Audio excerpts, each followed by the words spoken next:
ایران کا متحدہ عرب امارات میں 37 امریکی فوجیوں کو ہلاک کرنے کا دعویٰ۔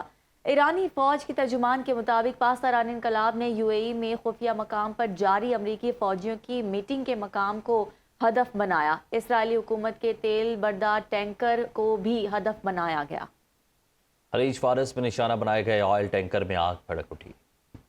ایرانی فوج کا خطے میں موجود امریکی عسکری تنصیبات، عواقس طیاروں اور ری فیولنگ جہازوں کے مقامات کو ڈرون سے نشانہ بنانے کا دعویٰ۔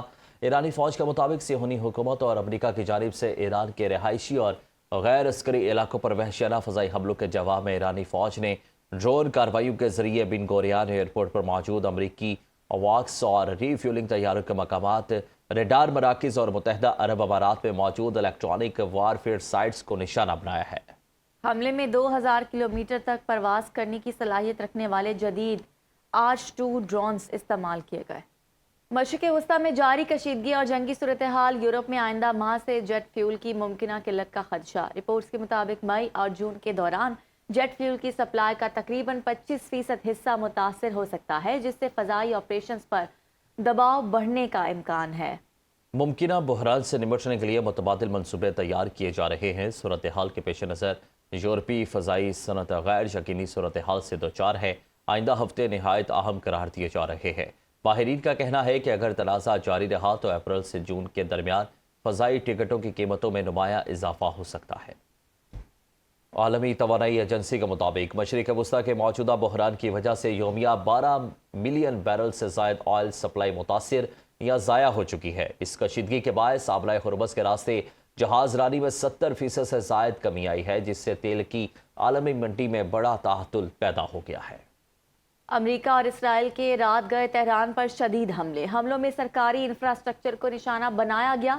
ایرانی میڈیا کے مطابق دوا سازی کے تحقیقی شعبے کو تباہ کر دیا گیا ہے، جس سے قومی طبی سپلائی چین کو دھچکا پہنچا ہے۔ رپورٹس کے مطابق لارستان کے پہاڑی علاقے میں امریکی اور اسرائیلی حملے میں 4 افراد شہید جبکہ 3 زخمی ہو گئے۔ دوسری جانب بندرگاہوں پر بھی حملے کیے جا رہے ہیں، جہاں 5 افراد زخمی ہونے کی اطلاعات ہیں۔ امریکی اور اسرائیلی حملے میں سابق ایرانی وزیر خارجہ کمال خیراسی شدید زخمی جبکہ اہلیہ شہید ہو گئی۔ تہران کے ہسپتال پر بھی امریکی اور اسرائیلی حملوں میں 10 نرسیں شہید ہو گئیں۔ ادھر تہران پر اسرائیل نے گزشتہ 2 روز میں 400 سے زائد فضائی حملوں کا دعویٰ کیا، جن میں متعدد انفراسٹرکچر اور دفاعی تنصیبات کو نشانہ بنانے کا کہا گیا ہے۔